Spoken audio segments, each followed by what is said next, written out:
Hello and welcome to the Lyle podcast.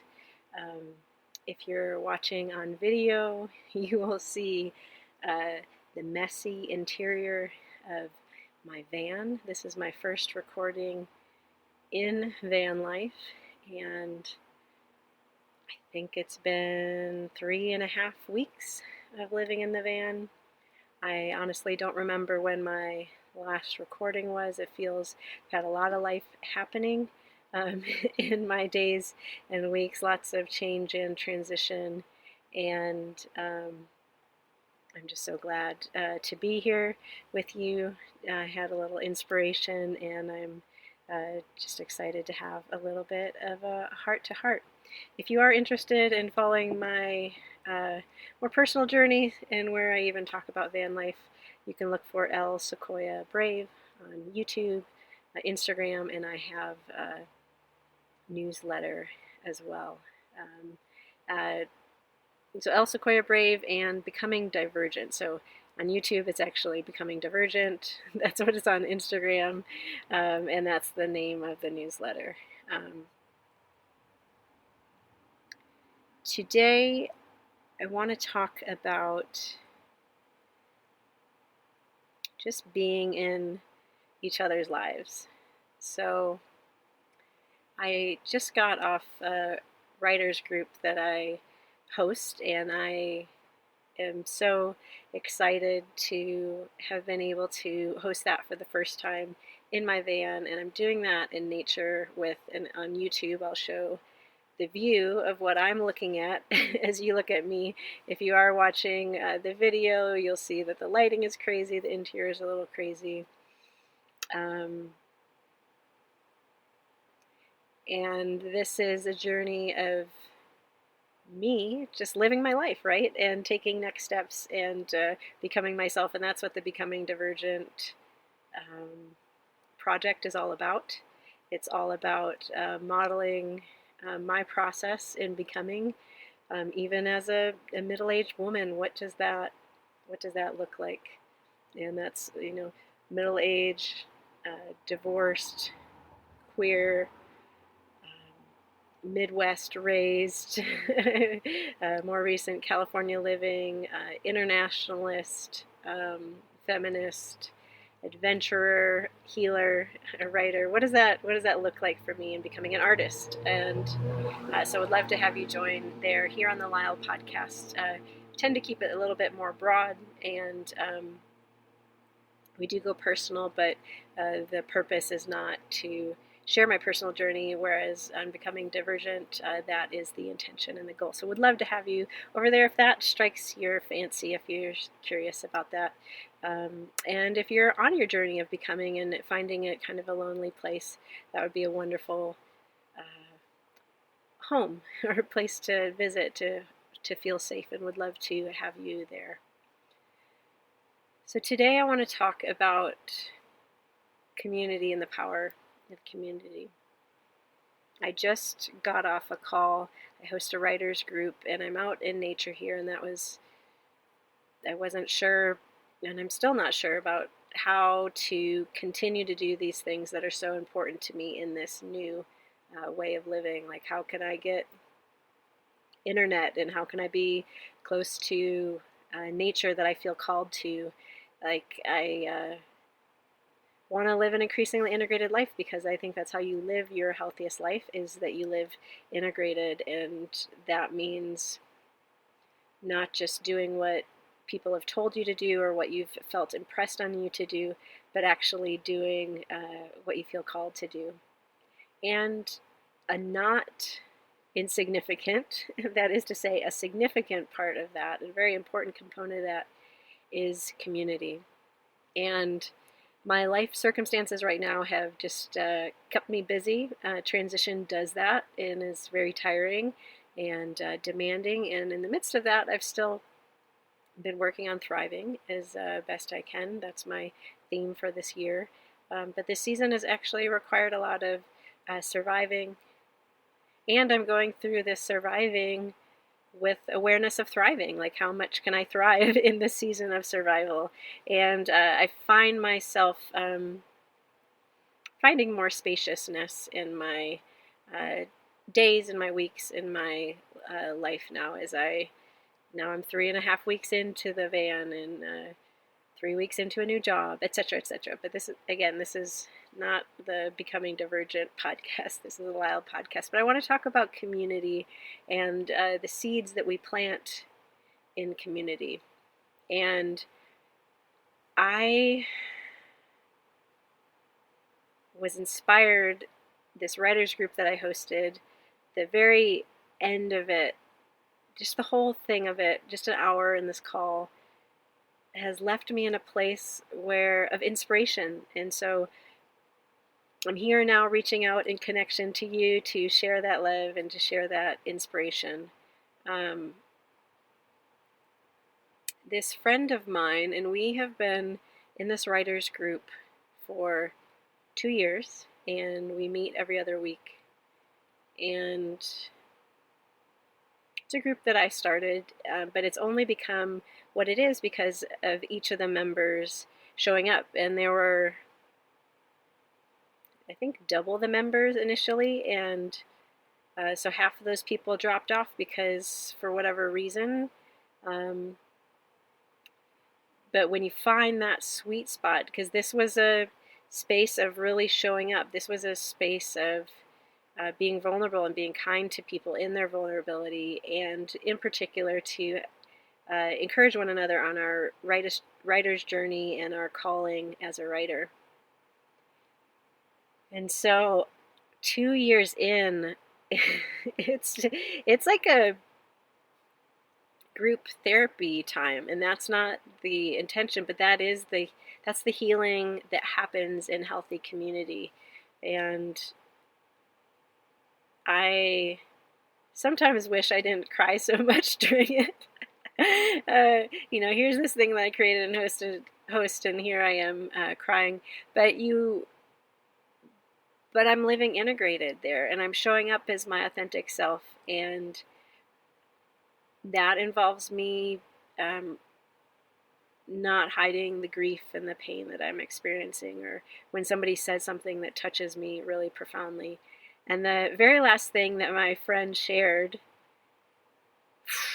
my natural response, and I didn't filter it, my natural response, and I told her, I said, that is the kindest thing you've ever said to me, and you've said so many kind things. And I said this through tears, many tears, and everything that accompanies tears. And she shared with me how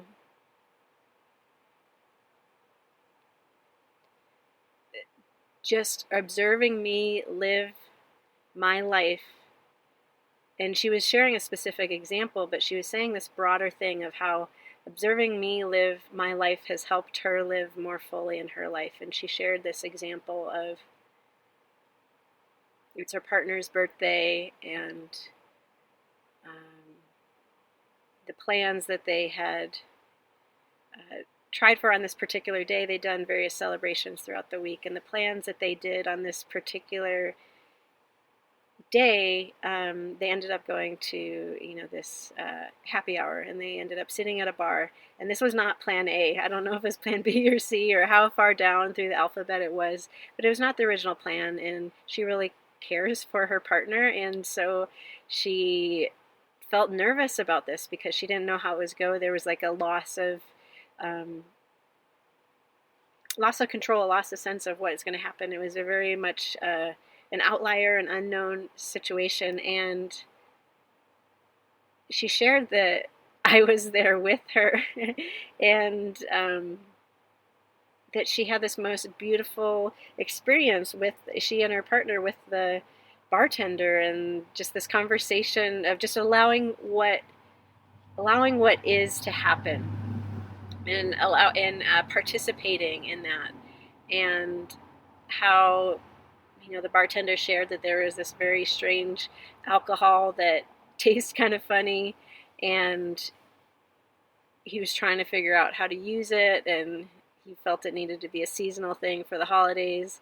And what unfolded was they got to make this cocktail together. She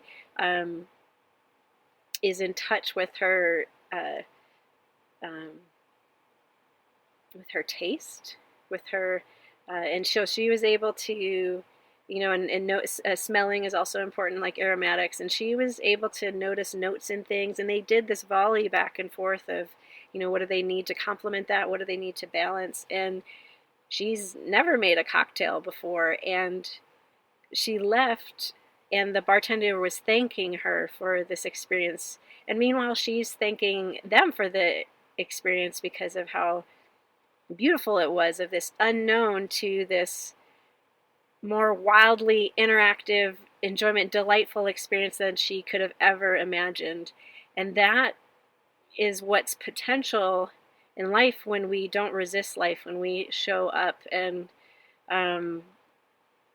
this was such an encouragement to me. It would have been an encouragement anytime.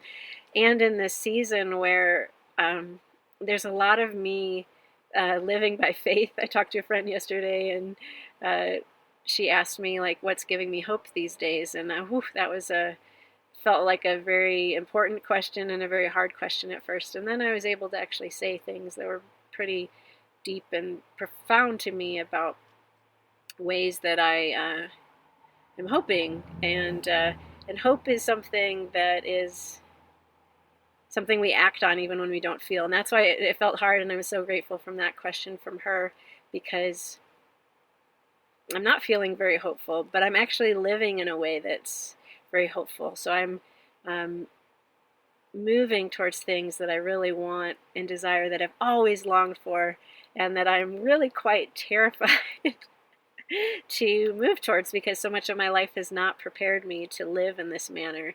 And so for these friends to see me, and both these friends are friends that I've nourished in midlife in the last 2 years, in times of uncertainty and longing and transition, and wow, what fruits I am receiving from these seeds that I planted and watered and nourished, and that are now, I don't know if they're seedlings, I don't know if they're how big they are, but there's gifts that is coming from them. It's not just an output, it's not just a hope, it's actually this receiving that I'm getting. And community is so important to living a healthy life, and there's been quite a few guests we've had on the podcast, and I really think of my conversation with Jonathan Feingold, and how he on the podcast just really was always coming back to community as essential for healthy living. And that really was very impactful for me, and I think is very, in U.S. culture, is really lacking, and we suffer for it. I think it's why we can be such victims to advertising and to social media. We long for this connection and this feeling of belonging, but we haven't been taught how to show up and to be ourselves, and how to risk. And the fruit that I've received recently has come from choosing to show up even when and in ways that I don't even see modeled for me.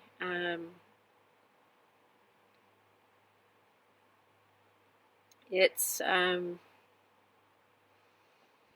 like not having people in my vicinity, not people holding my hand along the way. I mean, maybe the hand holding has come from books or videos, things that are much more distant, speeches, talks, even songs. Wow, songs are so powerful. I've got a playlist right now that I have entitled "Heal Girl!" exclamation point. Where, because music is so powerful, and right now music is a minefield if I just listen to what's on the radio or whatever, just a mix what comes on, because there's so many emotions attached in various experiences. And I'm super tender right now. I'm a highly sensitive person anyway, and what I'm navigating right now is wildly intense. So intense that it feels very painful, and I will be doing exploring that topic soon. I hope to do a podcast, and there'll definitely be something in the newsletter about emotional pain, and that's something I've spent a lot of time helping people with, is pain, and bridging. I want to make connections and bridge between what we think of as more physical pain and what we think of as more emotional pain, and how they're not separate and distinct, these distinctions that we've made. So stay tuned for that. We'll put a pin in that. I'd love to hear you reach out if that's something you're interested in, or thoughts that you have about that. But community is so essential. One of these friends my friend that I chatted with yesterday, she is a friend, really like a close friend of about a year, and somebody that I knew from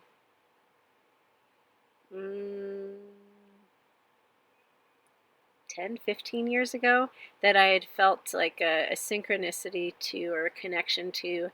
And a large part of that was as her and myself as a creative, because I found a lot of women in particular, but it's not exclusive to women, not really having passions and pursuits, and not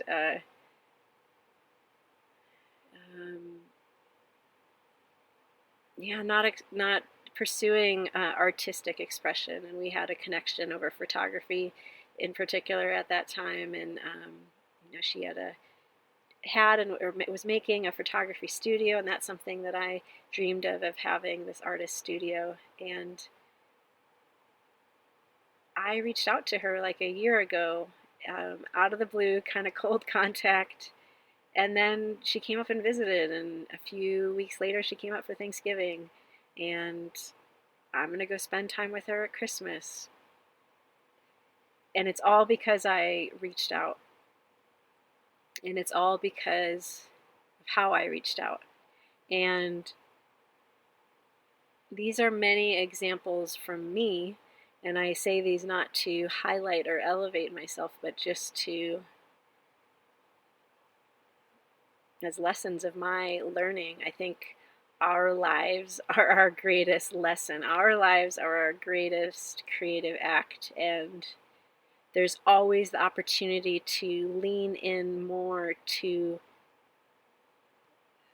the act of creating your own life. And in some ways, like this summer, my life like blew apart, and I had to react, and I had to adapt, and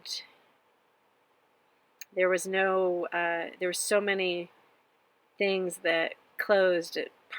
Romantic partnership, drastically changing, my dog dying, shuttering my business that I'd had for over a decade, leaving my home in Los Angeles after 15 years. And there's so many more things. And these times where just totally different. It's what a major, major reset. And this is giving me the opportunity to lean into what I want and to go fast. And I'm pursuing that as fast as I lovingly can. Does that make sense? As fast as I lovingly can. I'm doing it with intention, but I'm being so kind to myself and pacing and dealing with such intense and strong emotions that are depleting. They're not energizing experiences. Once you get through it, there is a lightening, but there is a need for like a good night's sleep or a nap or a good tree hug or something like that. But what has been different for me in this season versus even a few years ago coming out of my divorce was community. When I separated from my husband in 2022, it was my decision to leave, but I was not in a good place. I didn't have a support network around me, and I had to do so much of that season on my own. I was solitary and I was isolated, and I tried to reach out to the people I could, but I hadn't been planting and nourishing and watering seeds and seedlings.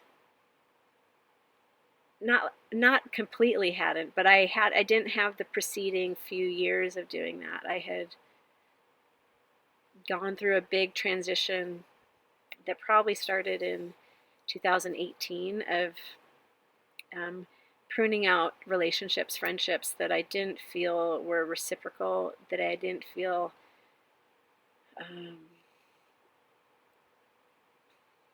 nourished by, that I didn't feel like we aligned, and I started to look for and put myself in positions and reach out and ask. Actually, a lot of this is asking. I had to be vulnerable enough to ask for what I wanted, which my life hadn't prepared me to do, to ask for an outing with a friend and to learn what I wanted. So I started really practicing in 2022. What do I want? What do I want? And then I overlapped those. I started to look for people that are doing those, and that in the last year you can think of, or I can think of rather, doing open mics, and how that opened a world of connecting to other people, being vulnerable in their art and their songwriting, and then showing up once a week. Or once you get into the community, you find that a lot of people are looking for that connection, and so you go to different open mics. So even if there's a weekly open mic, you're going to find ones so that you can go a second or a third night a week, because of what that means to be in community, what it means to be surrounded by people that are also like risking. And what a beautiful, beautiful, God bless open mics. I'm not even a year in, and it's changed my life so much. So if you are finding yourself not relating to this in your life experience, I would just encourage you to evaluate wherever you are. Are you in the place where just the people that are around you are not helping you be your best version of yourself? You have to leave parts of yourself behind. You have to disassociate. You can't be your full self. It's time to start distancing yourself from that. If you've made, sorry, I didn't silence my phone.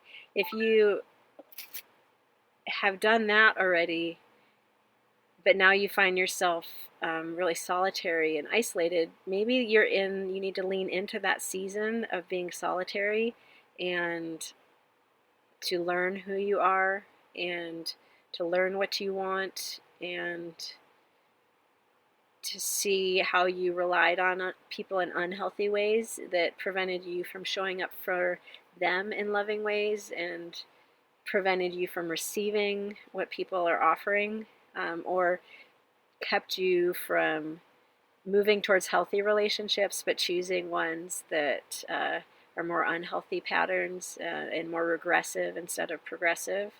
So maybe that's where you need to be. And as you move through this journey, then you start planting seeds, and you might find that now, okay, I enjoy the solitary time. I can sit with myself, and I think I'm a pretty rad person. But then you got to learn how to be your rad self around other people. But then you've pulled away, and it takes time to nourish relationships. It takes time to build community. And so you might find yourself in a season of loneliness, and then you have to risk to make that invitation, to say the hello, like my friend with the bartender. she had to risk and try that, and then she did it, and oh my gosh, what amazing results. And that, who knows, this is like in their neighborhood, so maybe her partner even joked like, oh, this is how they make us a regular, because of that connection, and maybe they will be regulars. Maybe this bartender will become a friend and will always collaborate with my friend about new cocktails. Like, what do you think? Maybe because of this experience, he'll always want her input. And like, how beautiful and amazing and wonderful is that, and delightful for that to be the source of their friendship. Or it's just a one-off experience that nourishes my friend, that says like, oh my gosh, if I just show up in life, I can have these interactions even with strangers. And if you're looking, this is a future project that I want to have. I've shared a couple of these. I'm gathering these stories. And if you haven't signed up for the Lyle newsletter, I'd encourage you to. I think I've shared at least 2 of these stories, and it's called Oh, the People You Meet. And that's just about when you interact with strangers, if you just open yourself up, you make eye contact, you don't look away, maybe you give a little smile, maybe you say hello, and you don't say, how are you, when you don't mean it. You say something that is true and genuine. You say like, I hope you have a beautiful day, or you say, I love your polka dot shirt, or like, your yellow glasses are amazing, or you have a beautiful smile, or are you making any new cocktails these days? And then it leads into a conversation with it. That is what you have to do in that middle season, and you have to continue to show up. And I promise you, even if you don't have regular people in your life, even if you're estranged from your family, even if your family is all passed away, even if you don't have kids, you don't have friends around you, you don't like your colleagues, even if you live in a community neighborhood they don't feel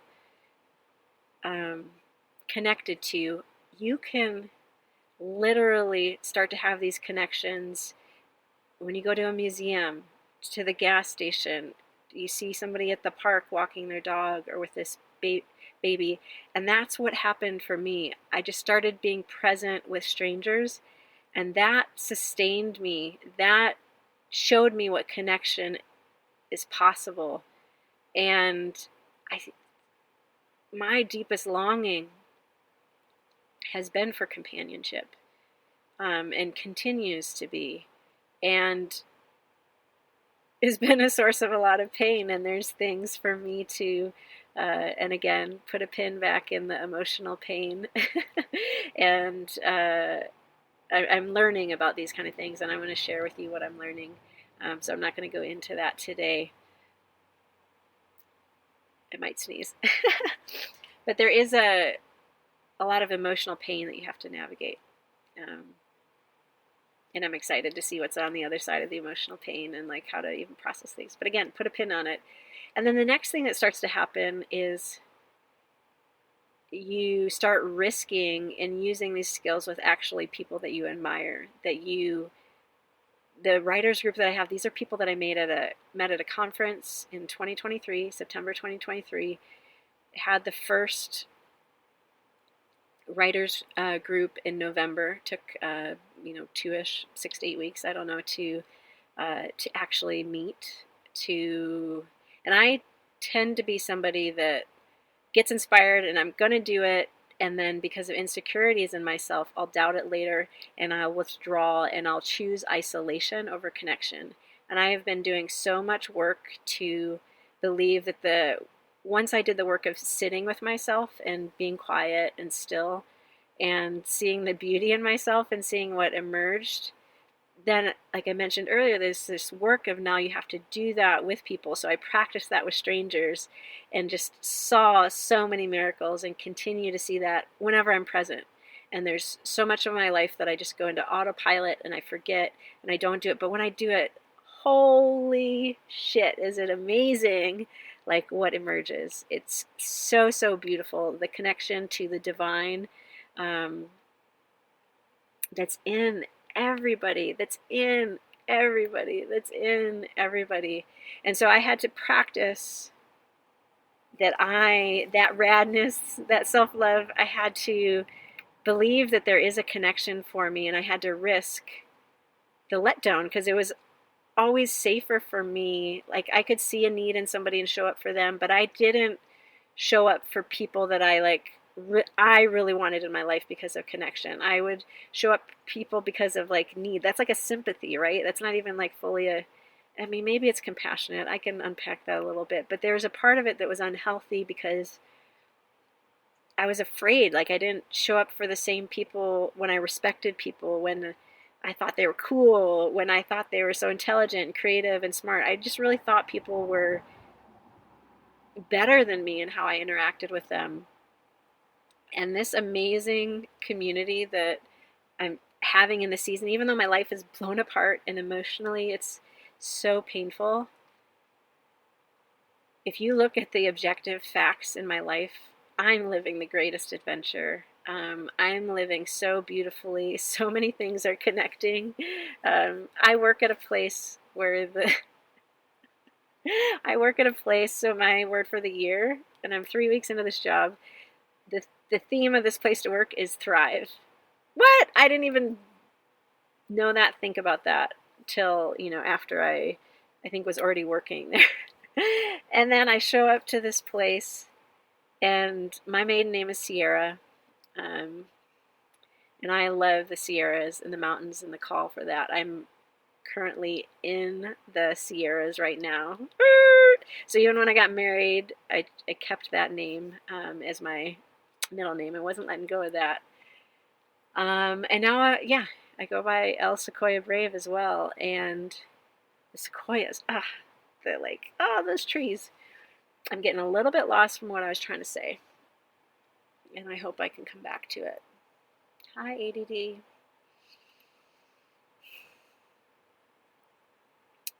There's so much in my life that if you look at it on paper is like, also, I mean, if you're watching on video, you can see like the chaos, and then the fact that I have the light shining on me, and I can't really control for that. In good lighting, I'm very aware that this doesn't look really, good to have like light shining on my face. Like so if you're just listening to audio, I can't control the lighting in here, and as time goes on, I'm very aware of this when I'm in the forest, in the wild, is the passage of time.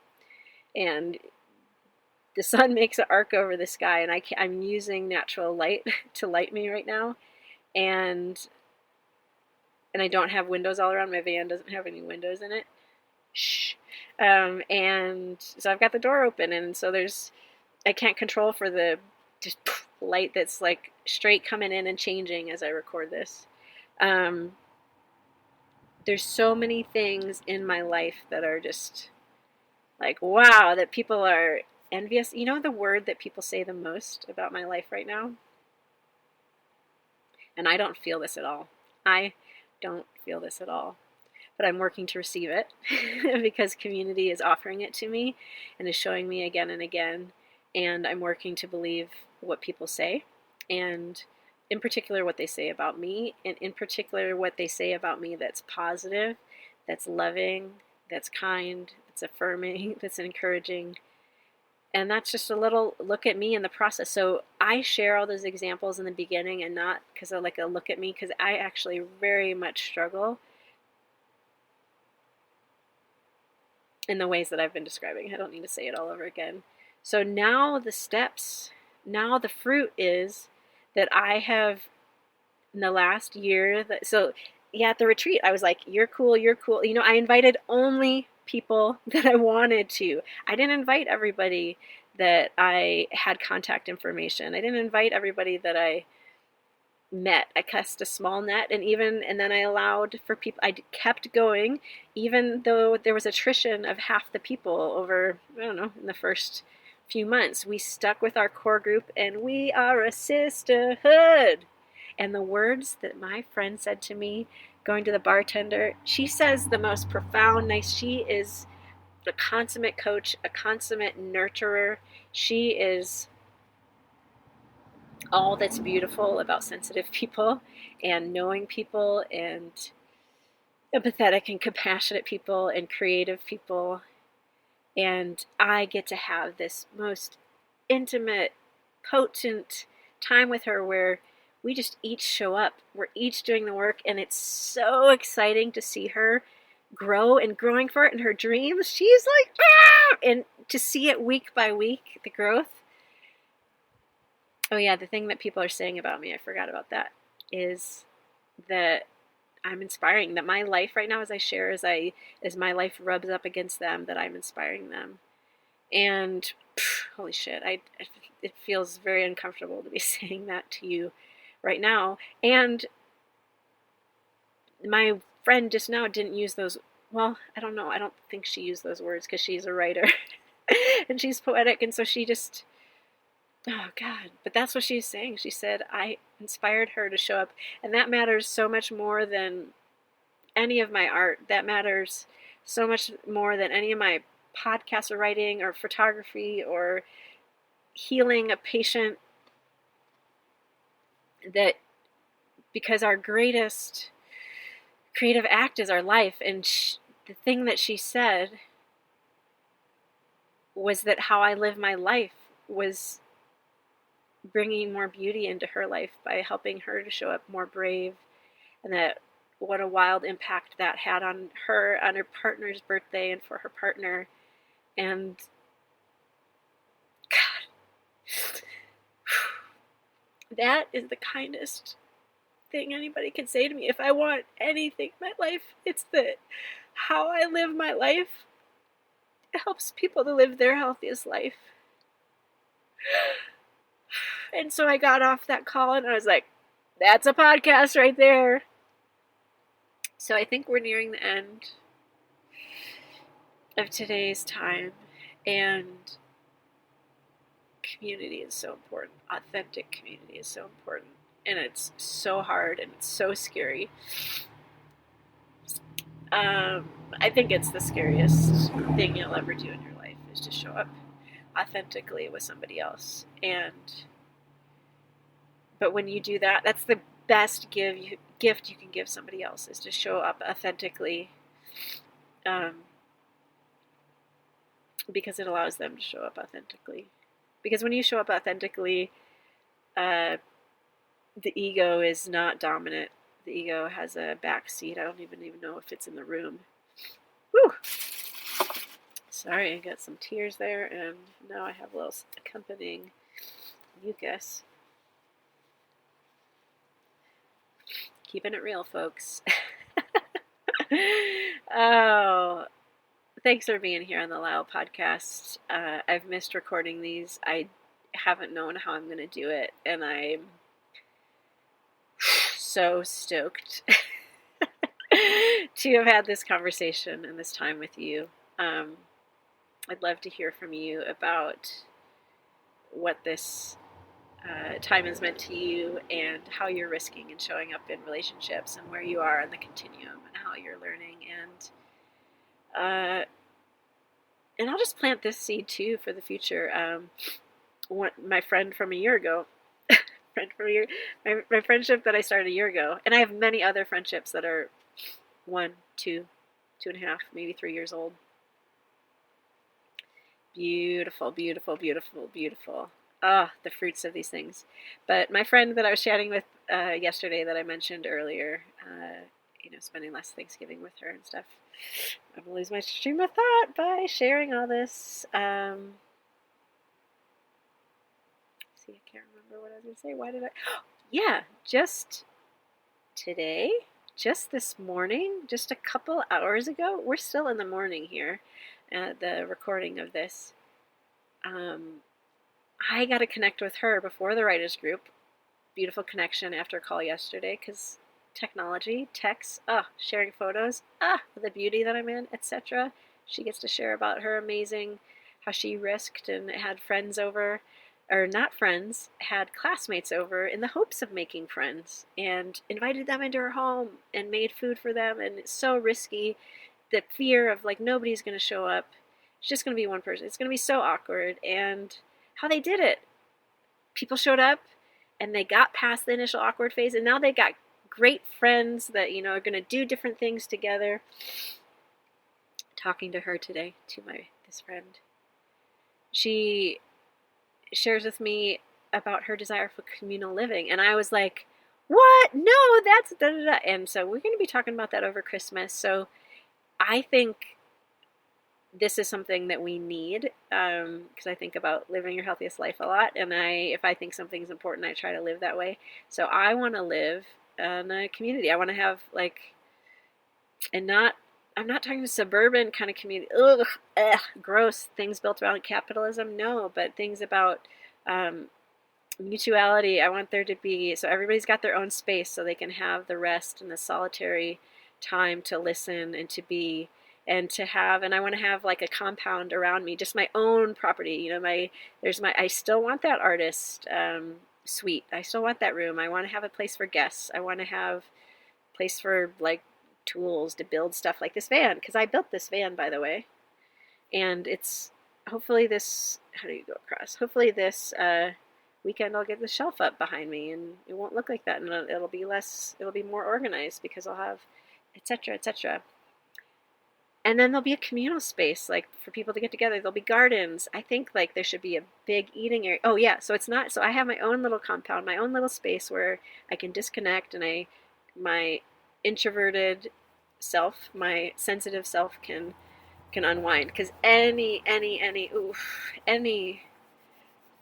there's a lot of energy required to interact with people, and I'm noticing things. I pick it up, and it impacts me.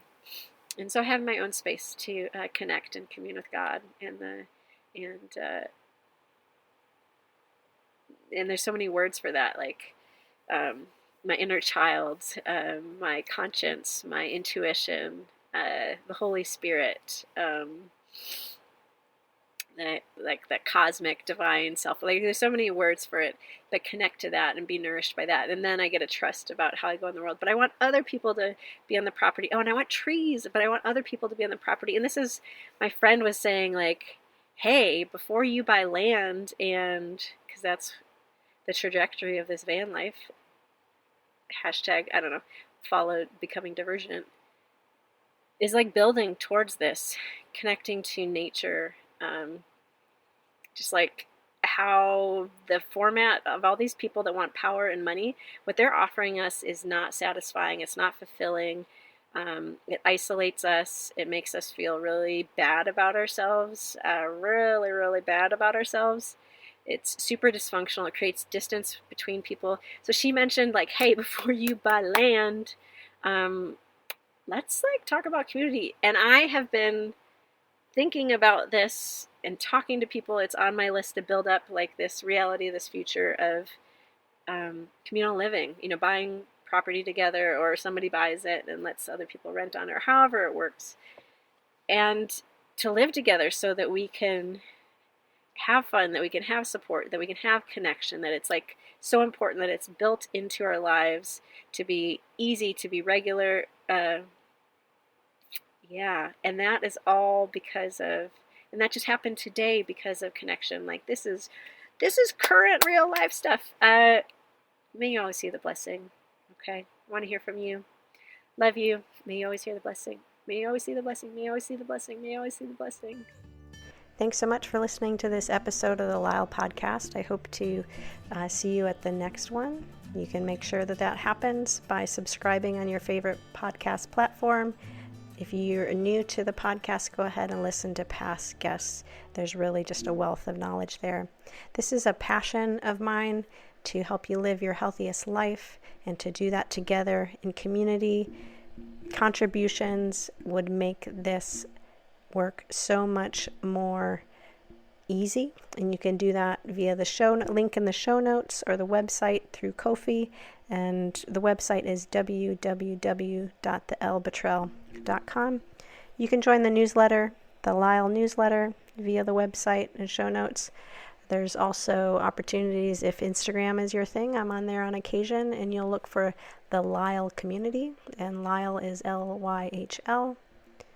If you want to see the video of this, if you're not already there, you want to go over to YouTube, and you'll look for the Elle Betrell, and you'll be able to watch videos from there. Merchandise options to help share that positivity, helping others to live their healthiest life, and you can find that via the website, or emailing me at info@theellepatrel.com.